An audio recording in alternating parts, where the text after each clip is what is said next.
3 વર્ષ પહેલા પતિ પત્ની અને તેના પુત્રની સરેરાશ વર્ષ 27 વર્ષ છે.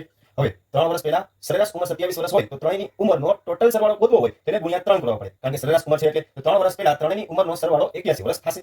હવે જો હાલ ઉંમરનો સરવાળો જોઈએ તો કેટલો થશે કે ત્રણેયની અંદર 3 વર્ષનો વધારો થાય તો 81 + 9 કરવા પડે, અને ત્રણેયની ઉંમરની અંદર 3 વર્ષનો વધારો થયો છે તો એની હાલની ઉંમરનો સરવાળો 90 વર્ષ થશે. આ ત્રણેયની ઉંમરનો સરવાળો મળ્યો. પછી શું કીધું કે 5 વર્ષ પહેલા પત્ની અને પુત્રની સરેરાશ 20 વર્ષ છે. હવે આ બે વ્યક્તિની સરેરાશ 20 છે તો એ બંને વ્યક્તિના ઉંમરનો સરવાળો કેટલો થશે તો કે 40 વર્ષ થશે. પણ ક્યારે 5 વર્ષ પહેલા તો કે હાલ એની ઉંમરનો સરવાળો કેટલો થશે કે બંનેની 5 વર્ષ વધશે. તો કે 40 પ્લસ બંનેની 5 ઉંમર એટલે 10 વર્ષ થાય તો કે બંનેની હાલની ઉંમરનો સરવાળો 50 વર્ષ થશે. અહીં જોઈએ તો કે પિતા પુત્ર અને માતા ત્રણેયની ઉંમરનો સરવાળો છે, જ્યારે અહીં જોઈએ તો કે પત્ની અને પુત્રની જ ઉંમરનો સરવાળો છે.